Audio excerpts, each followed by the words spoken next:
ಪ್ರಿಯ ವೀಕ್ಷಕರಿಗೆ ನೂತನ ವರ್ಷದ ಆರ್ಥಿಕ ಶುಭಾಶಯಗಳು.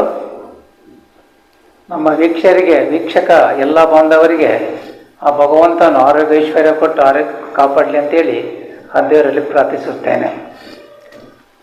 ಪ್ರಿಯ ವೀಕ್ಷಕರೇ, ಈ ಒಂದು ಹೊಸ ವರ್ಷದಲ್ಲಿ ಒಂದು ಹೊಸ ಸುದ್ದಿ ಅಂತ ಗಮನ ಹರಿಸೋಣ. ನೋಡಿ, ಕೆಲವು ಚಾನಲ್ಗಳಲ್ಲಿ ಜ್ಯೋತಿಷ್ಯ ಅನ್ನೋದು ವಿಪರೀತವಾಗಿ ಜಾಹೀರಾತುಗಳು ಬರ್ತಾ ಇದೆ. ಈ ಜ್ಯೋತಿಷಿಗಳದು, ಆ ಜ್ಯೋತಿಷಿಗಳು ಹೇಳೋದ್ರಲ್ಲಿ ಲೆಕ್ಕಾಚಾರನೇ ಇಲ್ಲ. ಚಾಲೆಂಜ್ ಅಂತೆ, 1 ಗಂಟೆ ಒಳಗಡೆ ಒಬ್ಬ ಜ್ಯೋತಿಷಿ ಹೇಳ್ತಾನೆ, ಇನ್ನೊಬ್ಬ ದೇಶದ 24 ಗಂಟೆ ಒಳಗಡೆ, 1 ಗಂಟೆ 24 ಗಂಟೆ, ಒಬ್ಬ ಜ್ಯೋತಿಷಿ 9 ದಿನಗಳಲ್ಲಿ ಆಗಿಲ್ಲ ಅಂದ್ರೆ ದುಡ್ಡು ವಾಪಸ್. ಇಷ್ಟು ಜನಕ್ಕೆ ದುಡ್ಡು ವಾಪಸ್ ಕೊಟ್ಟಿದ್ದಾರೆ ಅಂತ. ನೋಡಿ, ಇವರು ಜ್ಯೋತಿಷ್ಯ ಮಾಡ್ಕೊಳ್ಳೋದಕ್ಕೆ ಯಾವ ಅಭ್ಯಂತರನೂ ಇಲ್ಲ. ಅವ್ರು ಹೊಟ್ಟೆಪ್ಪರು ಅವ್ರು ಜ್ಯೋತಿಷ್ಯ ಹೇಳ್ಕೊಂತಾರೆ, ಮಾಡ್ಕೊಳ್ಳಿ. ಅದರಲ್ಲಿನೂ ಕೆಲವು ಆಸೆಯ ಬಲೆಗಳನ್ನು ಬಿಡ್ತಾರೆ. ಅವು ಯಾವಪ್ಪ ಆಸೆ ಬಲೆಗಳು ಅಂದ್ರೆ,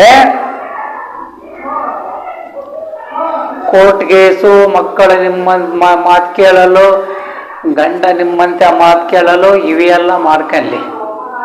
ಆದರೆ ಇವರಿಲ್ಲಿ ಇನ್ನೂ ಒಂದು ಕೆಟ್ಟ ಶಬ್ದಗಳನ್ನು ಉಪಯೋಗಿಸ್ತಾರೆ. ಅದು ಎಂತರಿಗೂ ಕೂಡ ಕೇಳಲಿಕ್ಕೆ ಆಗದಂಥದ್ದು. ಇಷ್ಟಪಟ್ಟವರು ನಿಮ್ಮಂತೆ ಆಗಲು, ಸ್ತ್ರೀ ವಶೀಕರಣ, ಪುರುಷ ವಶೀಕರಣ ಅನ್ನತಕ್ಕಂಥ ಮಾತುಗಳನ್ನು ಹೇಳ್ತಾರಲ್ಲ ಇವರು. ನಿಜಕ್ಕೂ ಇವ್ರ ಕೈಯಿಂದ ಮಾಡೋಕ್ಕಾಗುತ್ತಾ ಇದು? ಸ್ತ್ರೀ ಪುರುಷ ವಶೀಕರಣ ಮತ್ತೆ ಲಕ್ಷ್ಮೀ ವಶಕರಣ. ಲಕ್ಷ್ಮೀ ವಶೀಕರಣ ಅಂದ್ರೆ ನಮಗೆ ಚೀಲಗಟ್ಟಲೆ ಸೂಟ್ಸಿರೋ ದುಡ್ಡುಗಳನ್ನ ವಶೀಕರಣ ಮಾಡಿಕೊಡೋದು. ಇದೆಲ್ಲ ಹಂಗೆ ಆಗಂಗಿದ್ರೆ ಇವರು ಯಾಕೆ ಜ್ಯೋತಿಷಿ ಹೇಳ್ತೀವಿ ಅಂತೇಳಿ ಜಾಹೀರಾತುಗಳನ್ನು ಕೊಡ್ತಾರೆ. ಇವರೇ ಲಕ್ಷ್ಮಿ ವಶೀಕರಣ ಮಾಡಿಕೊಂಡು ಐಷಾರಾಮ್ಯ ಜೀವನ ಮಾಡ್ಬೋದಲ್ಲ.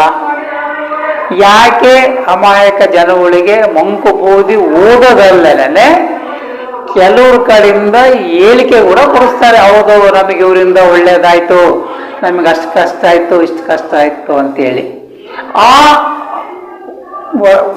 ವರದಿ ಕೊಡೋರ್ನ ನಮಗೆ ಅನುಕೂಲ ಆಗೈತೆ ಅನ್ನೋದು ಅಡ್ರೆಸ್ಗಳನ್ನ ಹೇಳ್ಬೇಕು.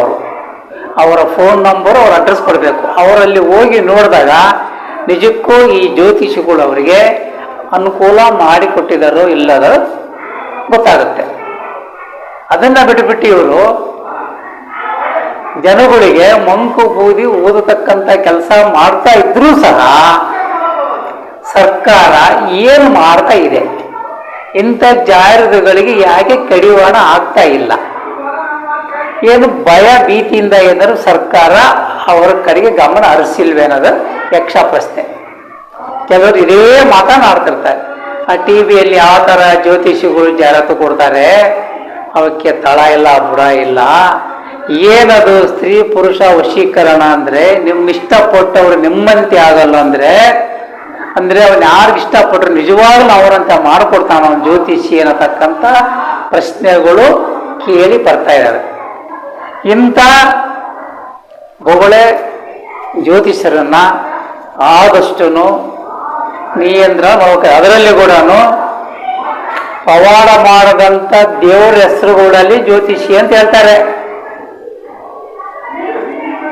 ಅವು ಎಂತೆಂತ ದೇವರ ಹೆಸರು ಹೇಳ್ತಾರೆ. ಆ ದೇವರ ಹೆಸರಿಗೆಲ್ಲ ಮಸಿ ಬೆಳಿತಕ್ಕಂಥ ಕೆಲಸ ಮಾಡ್ತಾ ಇದ್ದಾರೆ ಈ ಜ್ಯೋತಿಷಿಗಳು.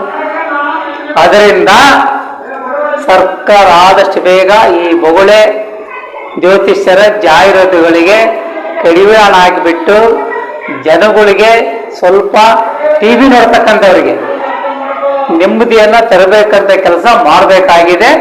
ಸರ್ಕಾರ ಆದಷ್ಟು ಬೇಗ ಎಚ್ಚೆತ್ತುಕೊಳ್ಬೇಕಾಗಿದೆ ಈ ಜ್ಯೋತಿಷಿಗಳ ಬಗ್ಗೆ.